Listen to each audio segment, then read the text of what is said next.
In 2011, thanks to the ever-popular TV show Hell on Wheels, a particular character sparked a lot of interest as to who she was. The woman became well noticed not because of her eyes or hair or natural body shape, but because of the chin tattoo that she had. Who was she, and what did the tattoo mean? Was this actress just a fictional character, or was she based off of someone real? What I found was Ava, the character, was in fact based on someone in the mid-1800s, a teenage girl named Olive Oatman. Let's take a look into her history and why she had a chin tattoo that marked her as a part of a Native American tribe. Today, Bo talks with Big Jim about the story of Olive Oatman.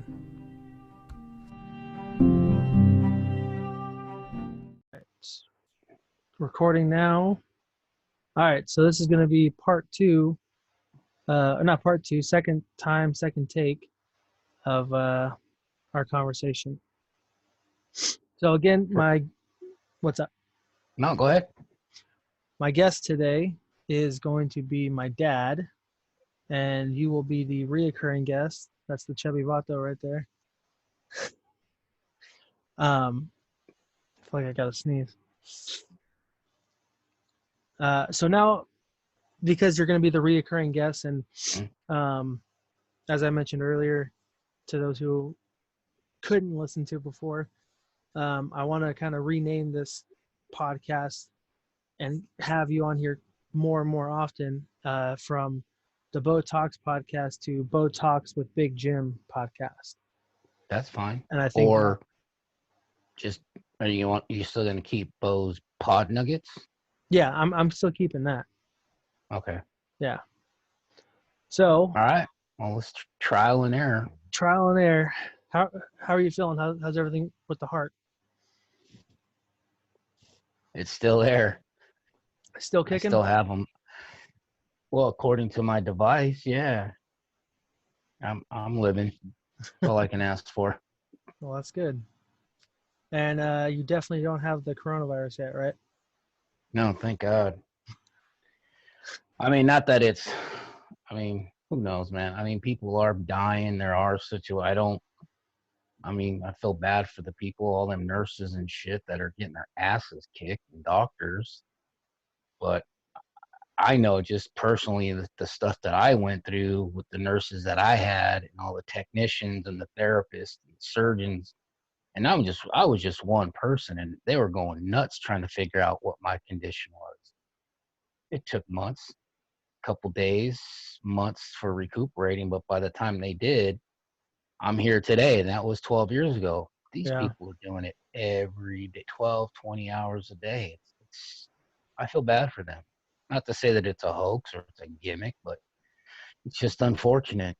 It just sucks. All of it is. Yeah.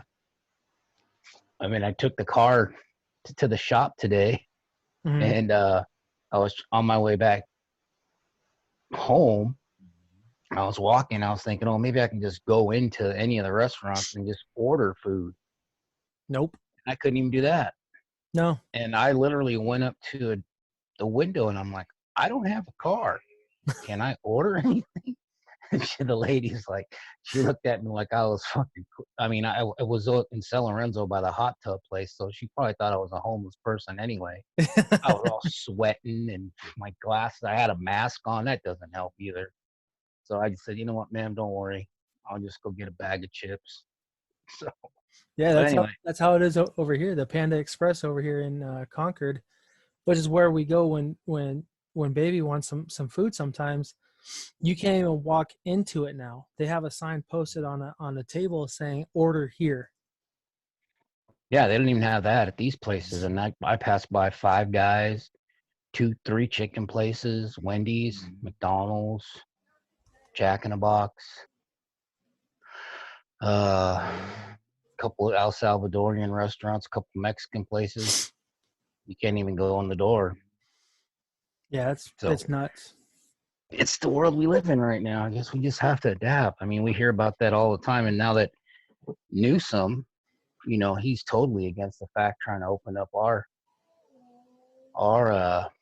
borders, our free roaming lives. Yeah.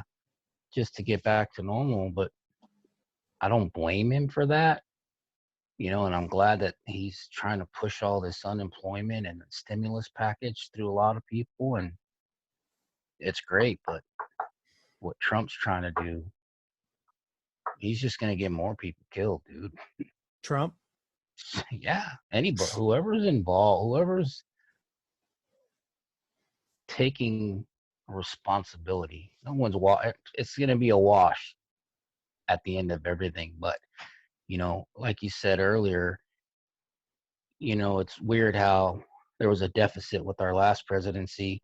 There's a stimulus with this presidency. Well, don't forget, we had a stimulus package in '08 with, yeah, Obama? when the, With Obama, right? was Obama president? No, it was the Yeah, other Republican. 2008. Oh, Bush?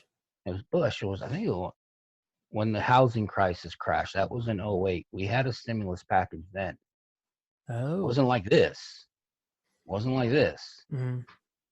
But anyway, yeah, forgot what I was talking about. Other than it's just a headache. I'm glad Newsom's trying to keep it suppressed and keeping people from going outside, and he's recommending the mask and all that, because they're already, you read on the articles, people are already getting sick again. After being cured? Yeah, and then it doesn't matter how much your body builds up the antibodies. It's a strain. Coronavirus is a strain until they identify what strain it is. You had SARS, MRSA, H1N1, bird flu, all those other ones. Yeah, all those are all in the umbrella of coronavirus. Once it's identified and our bodies build the antibodies to be immune, but still, people can't handle being locked up at all the underground parties and the tattoo shops, and it's every day. Yeah, somebody in I think in Santa Cruz or SoCal, there was a party and 6 people got shot. Nobody died, but if they would have kept their asses home, nobody would have got shot. Yeah. Jesus. So, but anyway, it's a hassle. And like I said, I can't complain. I'm fortunate enough to, I'm home all the time anyway. So this lock-in is every day for me. Normal? Yeah, it's normal. I just feel bad for the parents and the people, even, people of your age, and even Joaquin. He's 23 and he's single and he's free to roam. And it's great that he's an essential employee. But,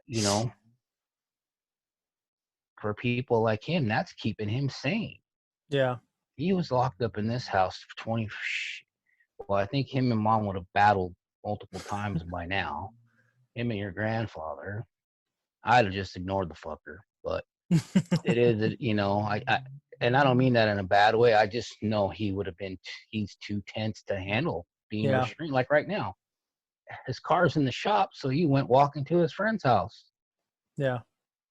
We have 5 bikes. We have 5 bikes in the garage or in the patio. And I asked him, why didn't you take a bike? No reply. He just he has that abundance of anxiety or energy or whatever it is. He has to let out. I think it'd be better for him to do it through, a bike than walking, but. Yeah. I mean, hell, I just asked him the other day. I was like, dude, your bike is still hanging up. Why aren't you riding it? Oh, the rim is bent. A good rim's $200. He can afford it now. Yeah, he can afford a new car now. It's like, dude, pay for it. I'm not going to pay for it. But he just doesn't, he's jaded. He'd rather have a car, which is great. He deserves a car. He deserves a new car. You got a new car. You got a couple new cars. Why not? So, anyway, back to the story. Yeah. It's just weird. I keep I don't want to say undermining it, but I kind of keep undermining it because I don't want it to be something to think about constantly. That's my only thing. You know what? It's unfortunate because it is you see it every time you leave your house one way or another. Yeah. Can't go to jujitsu because it's closed. When you go to work, you work in a hospital. Yeah. You see, I'm sure you've had to go identify deaths or go to the morgue or I won't say the hospital, but you've had to tell people they can't come in. Yeah. You That was see it rough. every day. That first week or 2 weeks of telling people they can't come in, that was rough. Yeah, yeah, and it, we're all just fortunate. Mom has to deal with all these crazy people at Costco or where she works. Even now, there's still a line outside, Yeah. and they're only letting 10 people at Handful a of time. people. Yeah, they'll flood the store with so many people. They're only giving them so much to roam around and buy, and they're putting limitations on people. But the line still goes down the walkway out to the street. No, Joaquin, he likes his job because he's interacting and he's driving all over town, but now he has to have that essential worker letter. He has to have a mask on. People won't even allow him on their stoop or their step. They just tell him, put the box down. And Thank you. bounce. Yeah. And they just wave at him. So, I mean, he says he's okay with that. But my point is, you guys are seeing The effect. everything. Yeah, you go to the effect and you come home to the after effect. Because then you have to have, comfort and try to redirect the attention with your lady and your child. And luckily, the baby's small enough, and you guys keep her entertained enough. But imagine if you have a teenager like I do. He I knows what's will going soon. on. Yeah, I know. But I hope this stuff doesn't ever happen again. Yeah, me too. You Especially know? with the route that the amount that it's going. Yeah. And if it is population control or whatever the conspiracists are saying,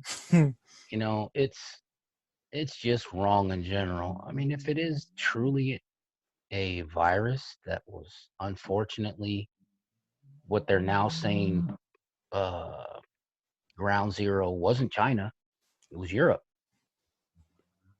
Yeah, Oh, okay. All right. yeah, That's going to be a whole nother conversation. it is. It's ending, and then they're saying our ground zero is New York, Yeah, and it's bad. I'm hearing firsthand stories from one of Joaquin's buddy who lives in New Jersey. The guy called Oh, yeah. Jersey. Yeah, Yeah, yeah. he was actually planning on moving back last month for good, just go back home, but he's stuck here now. Yeah.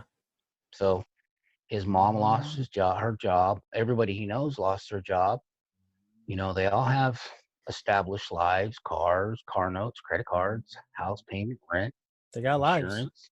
They got lives. They worked hard to sustain and try to maintain what they have, and Fuck. only the strong are going to survive, I guess. And I really don't know. So,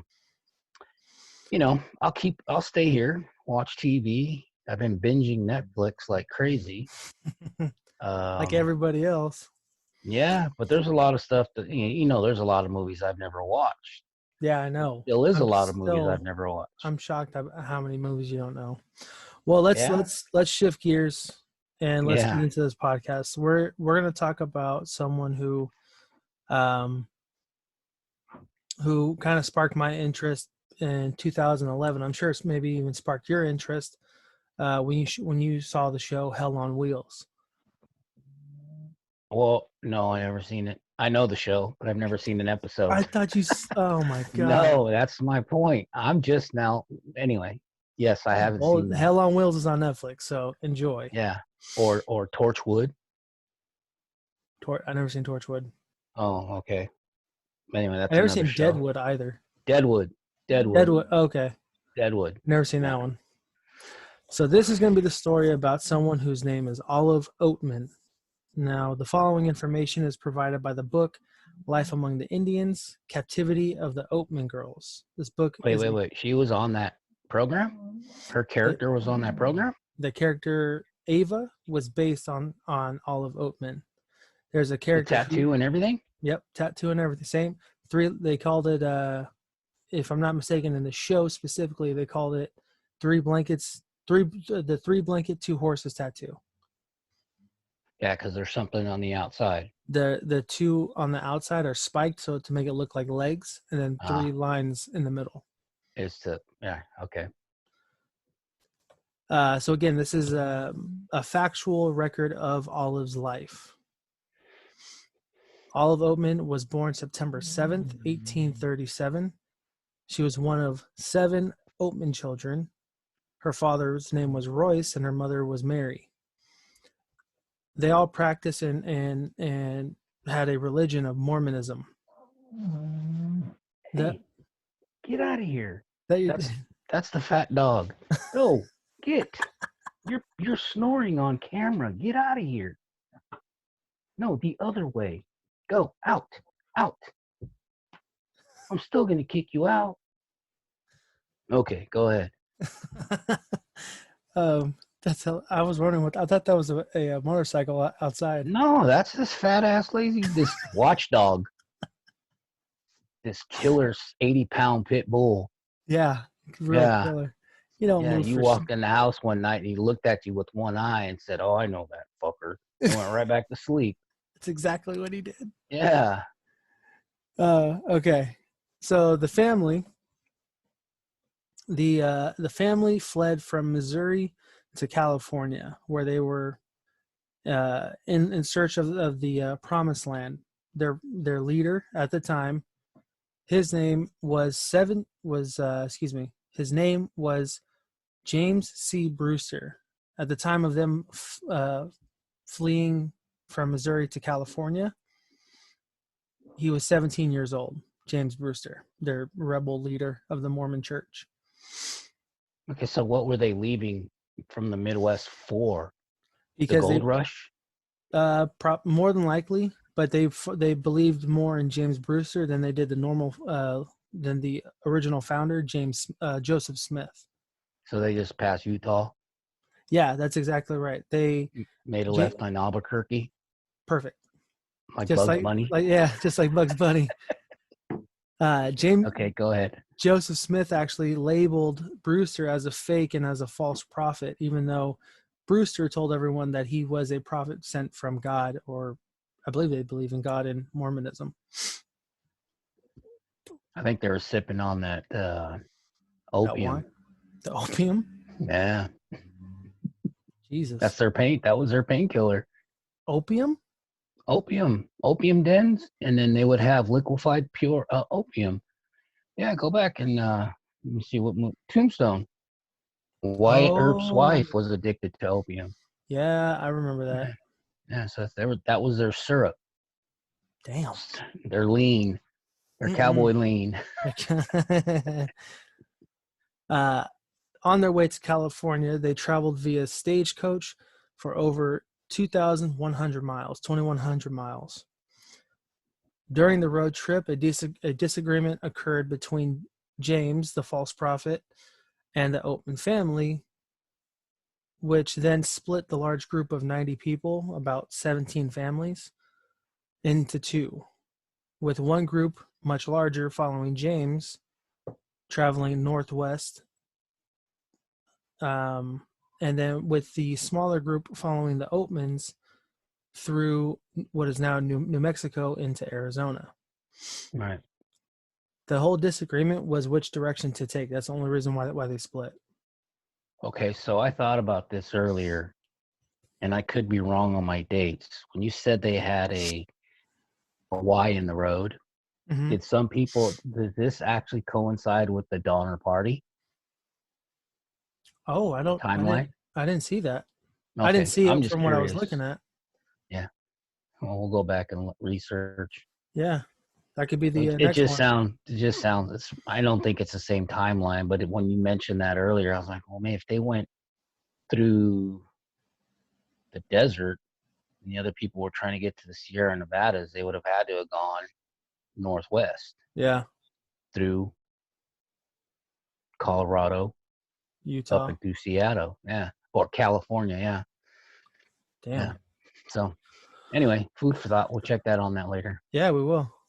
On their on their journey across the dangerous southwestern trail, the Oatman group encountered a violent Native American tribe who was not fond of white people, obviously, taking over Neither am their I. land. However, knowing the dangers, some of the more logical group members decided to stay back, while Olive and her family continued on. Now, this is where it gets really good because they not only encountered Native Americans through their travels already, Mm-hmm. but there's one specific group that kind of takes a turn for the worst Okay, I got a question with the before we family. go on. Okay. So, in one of your pod nuggets, so would this family or this group of people coming from the Midwest, are they rednecks or hillbillies? Good What's question. their descendant? You know that. I mean, I've already told you about the hillbillies are descendants of the Vikings. Yeah. What was that? That was a Viking horn. I couldn't think of it. Um, the Scottish, Scots. and they Yeah. came in through the Carolinas, right? Yeah. Most of the people who label themselves as rednecks or even hillbillies, they're two distinct um, people, which were True. actually labeled as Scotch Irish. So they weren't Right, Scottish and they weren't right, Irish. They were Scotch Irish. right. But once the time evolved into later years of later 1800s up into the early 2000s, the rednecks eventually turned into the cowboys. Yeah. Not the red coats, that's British, but do you understand what I'm saying? I Yeah. thought Yeah. about that earlier. I wonder if they were. I'm Anyway, sure. I'm sure they are. I mean, I, most I people. still I still swear that what you're gonna get to. I still swear I think Mama cheated on her husband. That's why she got a Mexican baby, Lorenzo. I'm about to talk about him right now. This is labeled, as I said, this is where it gets really good. This part is labeled the Oatman Massacre. Now, allegedly, and the only reason why I say allegedly is because it's not 100% accurate, although it did come from Olive about what she experienced during this time. On February 18th, 1851, the Oatmans were confronted by the Yavapai. The Yavapai tribe, in their human native language, means the people of the sun, although I don't think the Oatmans didn't feel too bright and sunny that day. No. So okay, and I just something else clicked. So that's like Cocopelli. Cocopelli I've heard of is, that one, but I can't yeah, remember. he is has something to do with the sun people also. But anyway, go ahead. The Yavapai attempted to barter for food and tobacco when things turned deadly. Now, records show that during the exchange, the majority of the Oatmans were killed. During the attack, one of the Oatman children was bludgeoned and left for dead, but he somehow survived. This was the bastard child, Lorenzo, as you like to put him as. Well, then he was definitely a beaner. Lorenzo Oatman and his sisters actually also survived. Olive, the person who story we are talking about, and her sister Marianne. Apparently, after regaining consciousness, Lorenzo discovered that his family was scalped, bludgeoned, and brutally murdered.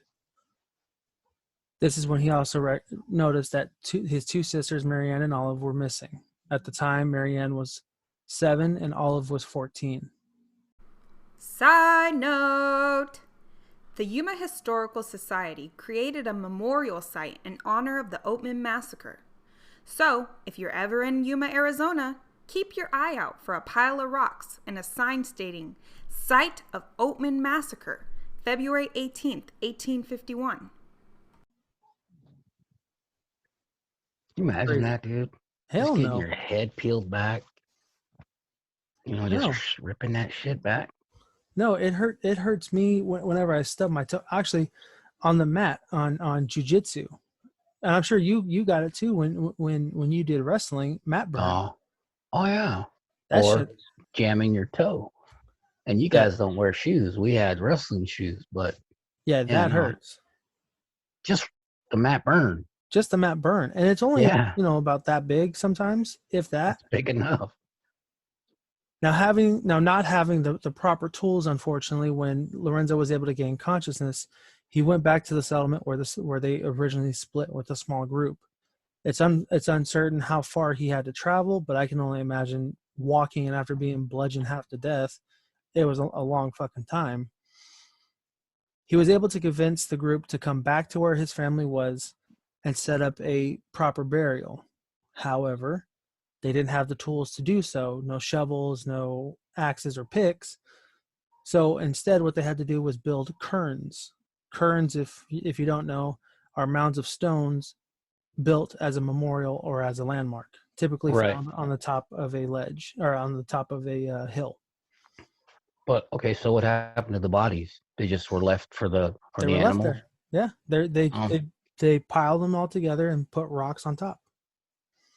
The tribes did. No, the Lorenzo and the Oh, okay. group. I didn't understand that. So what you're saying is once he realized, how old was this guy? He was old enough to understand that they had to give him a proper burial? Yeah, at the time he was 15. I thought they...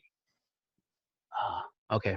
I thought I said that. My bad. So no, I'm just... Now I just have questions, They Well, must what's your have been question? so badly decayed once he regained consciousness and was able to go back and find out where this happened. I'm sure They there had wasn't to much left. Yeah. Especially then, something came by and was eating them. Yeah. Coyotes. Definitely. Yeah. Turkey vultures, or vultures for that matter. All the critters.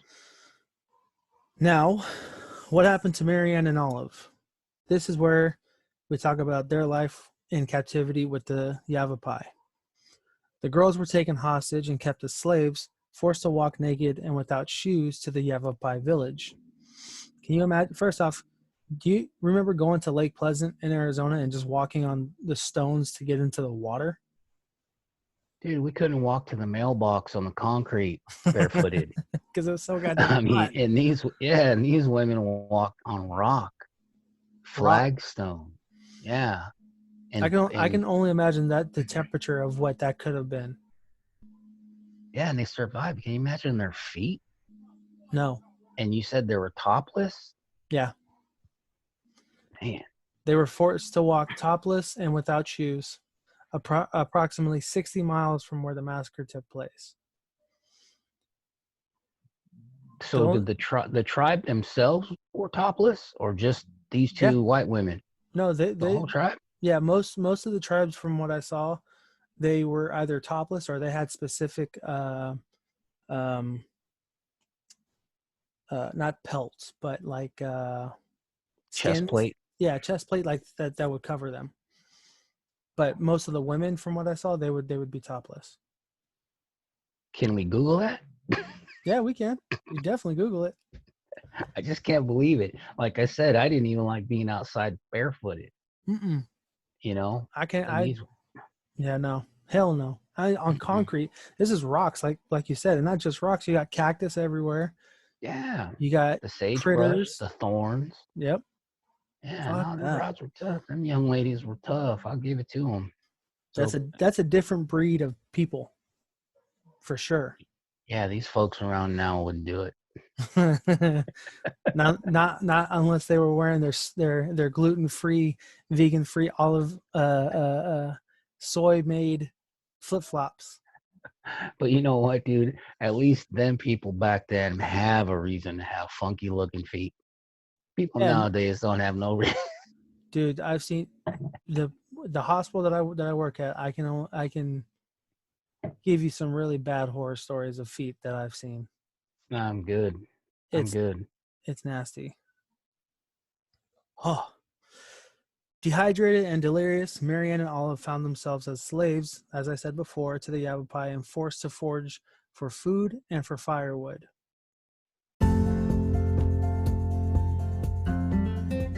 Hey everybody, just as a friendly reminder, please be sure to check out the Anchor app. The Anchor app is totally free. It's how you can create a podcast. As a matter of fact, that's how I'm creating my podcast. There's creation tools that allow you to record and edit your podcast right from your phone or your computer. And the cool thing about Anchor is that it'll distribute your podcast for you. So it can be heard everywhere, such as Spotify, Apple Podcasts, Google Podcasts, Stitcher, Podbean, and hundreds of more. You can also make money from your podcast with no minimum listenership. And it's everything you need to make a podcast in one little place. It's real simple, kind of drag and drop little things. You can edit your audio. You could do sponsorships. Hey, like how I'm doing right now, look at that. So, if you're interested in making your own podcast, please be sure to download the Anchor app on the Google Play Store or on the App Store. And if those don't work for you, then I suggest you go over to anchor.fm and get started on your podcast today. Please continue what you were saying, Jim. Side note. According to the Assistance for Violent Crimes Act of 2012, a massacre is the killing of at least 3 people, including the killer. It was even reported that the children of the Yavapai would poke and prod the girls with smoldering sticks to make them work faster. Which kind of sounds like they were working them like cattle. Oh yeah, they turned them into literal workhorses, mules. Yeah. After a few months with the Yavapai, the girls were traded to the Mojave tribe, who expressed great interest for the girls. They were traded for 2 horses, 3 blankets, vegetables, and trinkets. Well, I can see the vegetable. Was the trinkets like turquoise and silver? Turquoise, silver, rings of some sort. I'm sure they had the kind of stuff that they wore. What they mined. Mm-hmm. Nah. This is now the life with the Mojave. 10 days after the trade, the girls were made to walk yet again. However, this time, once they got to the Mojave village, they were met by the chief, and I know I'm going to butcher his name. Just say chief. Okay, I'll just say chief. The Mojave chief. They were actually taken in and adopted as members of the Mojave tribe. And cool. Here, so it changed drastically from being slaves to being taken in and adopted as a family, which is great because now they're not walking too much. They're not being poked and prodded like cattle. They're just living among the people. Were they still bare-breasted here? Yes. This tribe? This so tribe. All the natives. Yeah, most of the natives. Not all natives, from what I've seen and from what I've read online, which, the internet doesn't lie. Wait a minute, there's no Bigfoot? No. You didn't know that? You're lying. Just because I'm on the internet doesn't mean that I lie, sir. I believe I'm your son. That's why. I believe in Bigfoot. Oh, so do I. I believe in Bigfoot and aliens and there's got to be. You can't tell me there ain't nothing else other than us in this big old large planet, and it's not flat. We don't live on a flat Earth. Yeah, no, I don't believe in that either. Okay, I don't. Go ahead. Back to the Navajos. Back to Mojave. Mojave. Okay, then. Not the Navajo. That tribe. Now here's where Olive actually received her tattoos. And I say tattoos because it was more than just the chin tattoo. She actually received a chin tattoo as well as tattoos on her shoulders. Both girls received both of them. These were traditional Mojave tattoos. With these tattoos, Olive and Marianne would now be recognized as tribal members of the Mojave. Even though they were taken in and adopted by the chief, now they were recognized by everyone in the tribe that they are now Mojave. Side note. As a tradition, the Mojave tribe would give men and women tattoos after puberty in hopes of a prosperous afterlife. The tribe used cactus, berries, and other plants as ink, and would sharpen bones, thorns, and even rocks to use as the marker. So, benefit of the doubt, don't know the true history, but did they ever have to go into battle?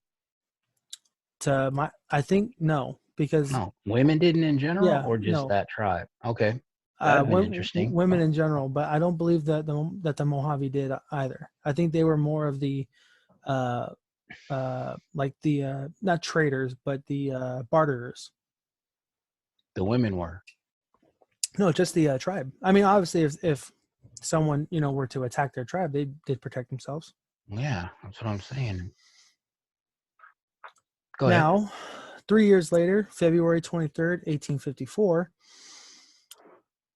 200 white railroad surveyors spent time with the Mojave as part of the Whipple expedition. This was kind of like the 1998 film Almost Heroes with Chris Farley and Matthew Perry. Yeah. That's a great movie still to It this is. day.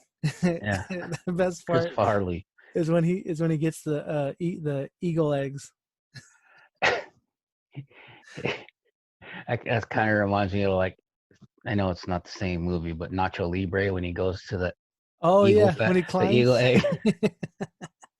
Anyway, go ahead. We just watched that the other day too. That movie still to this day is It's a funny. classic, dude. Anything with him, Will Ferrell, is so ridiculous as Will Ferrell is. He's just funny, retarded. Or, I'm sorry, hysterical. Just say he's just funny. He's so damn silly. He's funny. He is. Yeah. I still think he was the best person to be on Saturday Night Live, hands down. Maybe other than Phil Hartman and Eddie Murphy, but he was definitely like top 5 people on Saturday Night Live. Well, we're different we're different age groups, but because they're Gilda Radner, Dan Aykroyd, Steve Martin, all them other guys, those guys were classics. Belushi was on there too, right? Oh yeah, Belushi. Oh, that's right. He was he played the Japanese guy. Yeah, and the cheeseburger.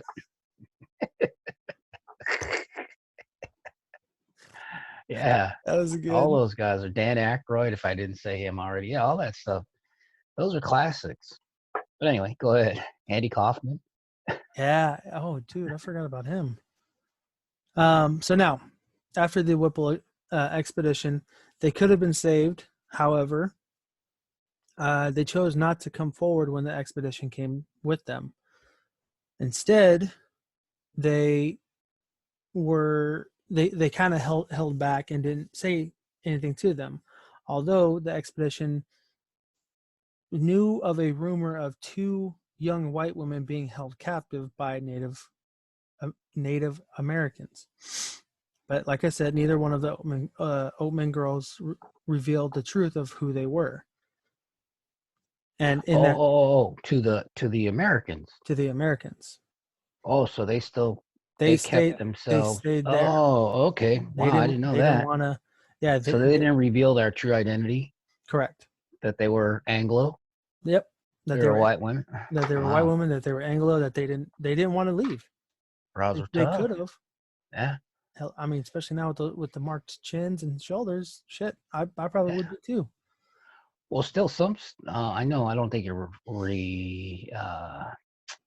actually means the same thing, but there's still some Inuit tribes that wear the 3. Yeah.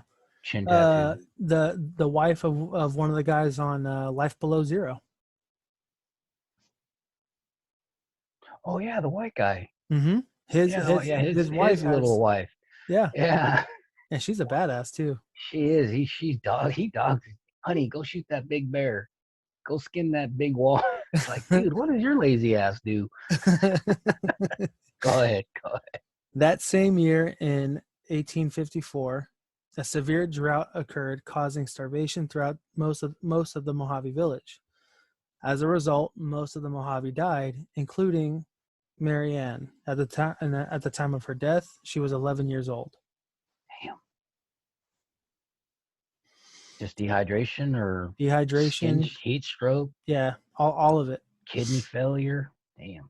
Which here's also one of the crazy parts, and I feel bad for Olive because the wife of the chief took Olive under her wing more than she did Marianne. That's the only reason why Marianne died. Why? I don't know. She was older? I think probably because she was older. Did she expect like children from the tribe? Oh, no. There was no breeding. No. Oh, that's what I was trying to say. She didn't have. sexual birth any intercourse. children. Yeah, birth Yeah, children. no, she didn't have any kids. In 1856, this is now going to lead up to the release of Olive. In the winter, a man named Henry Grinnell, who was a merchant and a philanthropist, met with a Quechan messenger, or more commonly back then known as a human Indian, by the name of Francisco. As you mentioned before, Another Mexican. he can do it. He can. Grinnell informed Francisco of the U.S. government knowing of 2 women being held against their will by Native Americans. He was able to obtain this information from reading an article of one of the local newspapers. So he didn't really know whether or not that they were still captive or if they were even dead. He just knew of that rumor. So he like the mythical white buffalo. There you go. And he pressed Francisco to give him all the information that he could, and he told him to give him 22 days. With Grinnell lying, he stated that a battle would follow if the girls weren't released. The Mojave also heard about this rumor. As a result of them knowing, Olive, who was now 19 at the time, was hidden away by the tribe and out of sight from any visitors that came to the village. Francisco was able to make his way to the Mojave village after some time and going from village to village of different tribes, and then landing upon the Mojave village. However, the tribe denied of any white women living among them. Eventually, with the final negotiations and Olive coming forward, Francisco was able to provide the following to trade for Olive: 2 blankets, a white stallion or a big white horse, and a threat by the U.S. government, which Grinnell told him that if they do not give up Olive willingly, then that she would be taken by force. After Olive came forward, furious with her disobeying what the chief commanded, most of the Mojave tribesmen and women suggested that she be killed as punishment. Punishment to who? To Olive. They took her in, but because they, a lot of the tribes people would follow what the chief would say, and because she disobeyed, they were like, "Well, off with her head." They killed her? They wanted to. Oh. But they didn't, because the wife of the chief, who I can't even, Aspiano, Chief's wife, good. overruled the suggestion. She then requested that her eldest daughter, Topakia, join Olive on her journey back to her people. Topakia. That's Topeka. Topeka. Like Topeka, Kansas? There you go. Go ahead. For the longest time, I thought that was right. I was like, "Damn, that's an interesting name." Yeah, it's the name of a city. I did not know that. So, on February 28th, Olive stood in front of Fort Yuma waiting to be reunited with her common people. But before going inside, she requested the proper clothing. As we mentioned before, she wore the native clothing of no top and just the dress or skirt of whatever the Native American women wore, including their satchels. So, side note. So this is the same Fort Yuma that's the haunted jail, where the haunted jail is in Yuma. The real haunted. That's the fort. So they were okay. So she was part of that. She could be. Okay. She went there. Right, but it's the same. It's the same place. Same facility. Okay. Mm-hmm. Wow. And remember the bastard child, Lorenzo? Yeah. He's now 20 years old and was waiting for her at Fort Yuma also. He's a soldier now? He was a soldier. And to her great surprise, Olive's great surprise, she saw her brother, and the last time she saw him, he was bludgeoned and half scalped. Well, yeah. I don't think she thought she. And now that her sister's dead, Yeah. so did they have a good reuniting? Did it say? Do you know? Yeah, it said that they took each other in, and that they held each other for the longest time, and that they eventually, which I'm going to get to, moved Okay. to New York. They stayed with each other for a very long time. And moved to New York. New York. Really? Yeah, He did or she did? they both did. After they came together, Oh, they okay. So when they reunited. they reunited. They were Okay. in Fort Yuma for some time. They ended up going to California and several other states before finally landing in New York. So do you Now, know if they're still descendants of this family in general? I don't know. I'm sure Lorenzo, there is. obviously not the dead ones, but Lorenzo didn't have any family members. I didn't check her. The only one that I checked on was Olive. I know. Sorry, I'm just curious. I'm just overthinking, but go ahead. No, that's fine. Then in 1857, Reverend Royal B. Stratton wrote Olive's story, the story that we're telling now.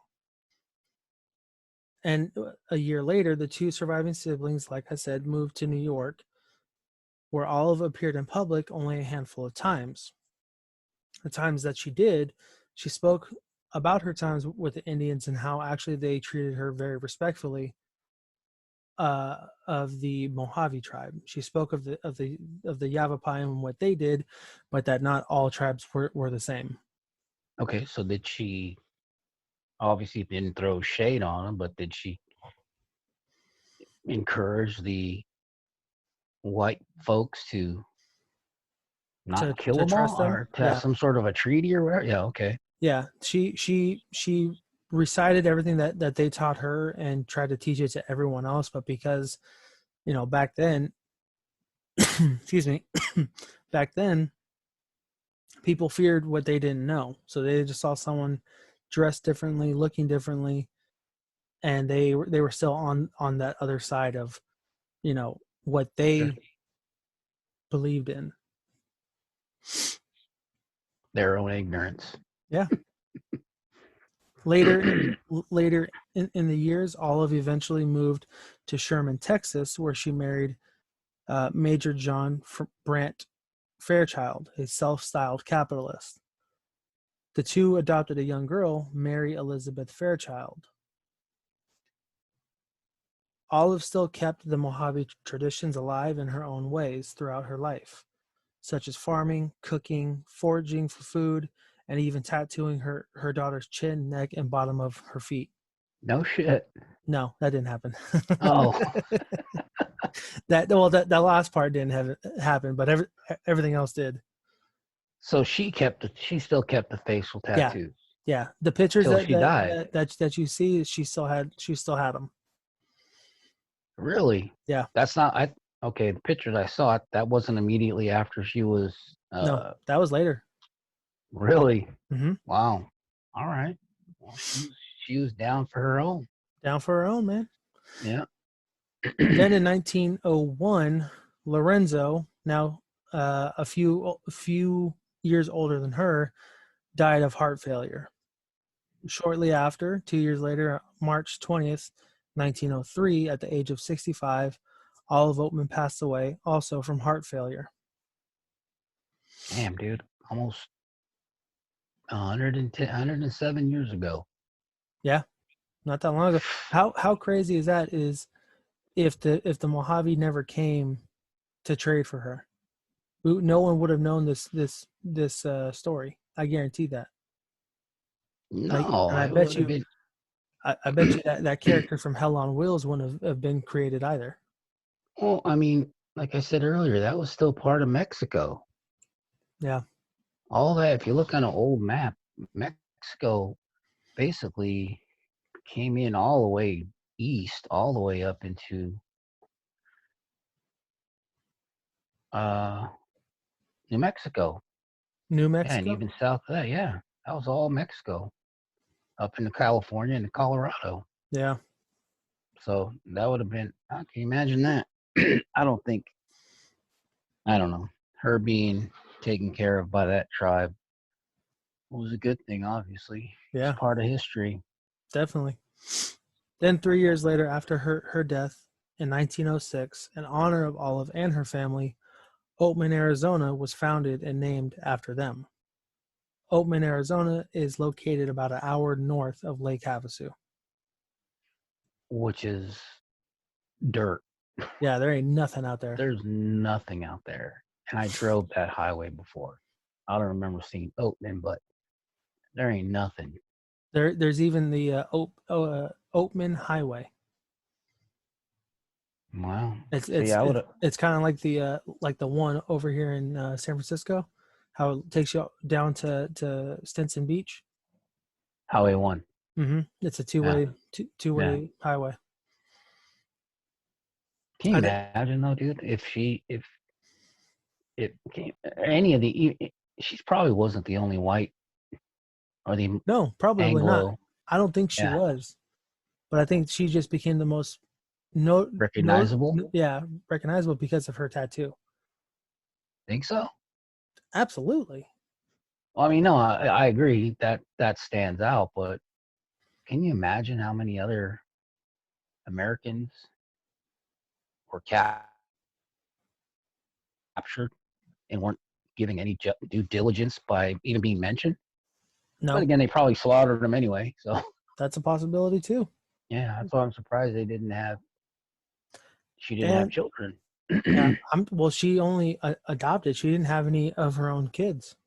Because she couldn't, because she couldn't birth, or she just chose not to. I didn't see that. Although I do plan on going back and reading this book more. Because everything I found was from different websites and a few videos. But yeah, I definitely plan on going back and. Yeah, that's interesting. And I remember seeing. I think they made a movie of her. I never watched. I bet you there's a movie out there, right? Yeah, there is. Yeah. Well, fuck, I'm already on Netflix. I'll see if I can find it. I'm sure you can. And while you're at it, if you ever pass through Sherman, Texas, you can find Olive Oatman laid to rest at West Hill Cemetery. With her husband. With her husband and her child. They're all buried right next to one another. They actually have a big tombstone with 3 other tombstones that says Fairchild. Because at the end of her life. When did her child die? Later on? Yeah, later on. So there is no direct descendant. I don't think technically. So. No. Wow, that's sad. Good story. Crazy though, right? Yeah, can you imagine sitting around a campfire and telling that story? Now we just have the internet. Yeah, but it'd be better to do it with the campfire because you'd be kicking one back and being like, shut the fuck up. Hey, give me another beer. Yeah. Turn that meat over. Give me a sausage. Well, thank you, Dad. No problem. Anytime. Let's do this again. What's the next topic? So the next one is actually going to be quite interesting. The next episode is. It is, but I think this next one's going to be really, really a little more, maybe not a little more interesting, but definitely on a different spectrum. Okay. The next episode, we are going to talk about a guy who truly didn't give a damn about lying at all. Donald Trump? Yeah, no.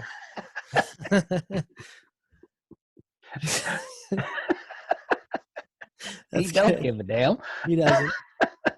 But this guy, he impersonated people, he impersonated over 30 people for 23 years. A book and a movie was also created about what he did for that 23 years stretch. So 23 years. Stretch? Yeah. A 23 That's the name stretch. Of the book? No. Oh, 23-year stretch. The name of the book and the name of the movie is called The Great Imposter. So on the next episode, we can find out why in 1952, when Life magazine wrote and named Ferdinand Demara Jr. as the Great Imposter. Does that have any relations to Hans Ferdinand? No. Okay. Now I'll look it up. Yeah. I'm interested. All right. Well, what's the next pod nugget about? I don't know yet. I still have to work on that one, actually. All right. So All right. I'll be working on that this week for sure. All right. Well, I'm here. I All don't right. mind looking up some topics. I ain't got nothing else to do. Well, if you find something, shoot it over to me. I will. I got to get some sleep. I got to be at work at 4 a.m. Oh, okay. Yeah, I got 3 more episodes from season 1 of Queen of the South. So, peace. Peace, dog. Thank you. Have a good night. See you, You son. too. Bye. Bye.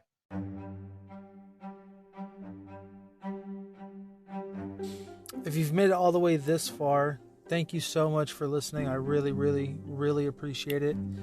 Also, if you didn't know from before, Big Jim, that's my dad. Thank you, Dad, for being on here. I really appreciate you being on here and doing this with me, and I look forward to doing much, much more with you.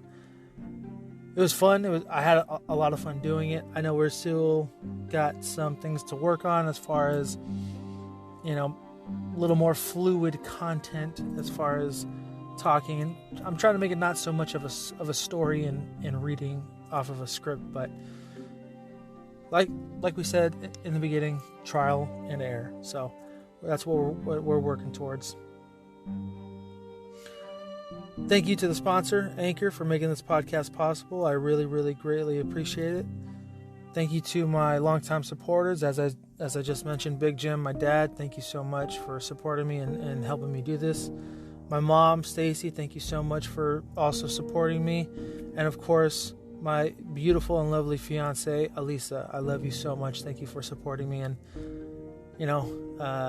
having my back and allowing me to express myself via nonsense. Lastly, please be sure to follow me on the Instagram at Botalks Podcast. That's BOTALKS Podcast. And please be sure to subscribe to my YouTube channel, The Botalks Podcast. Thanks, everyone. Talk to you next time. Peace.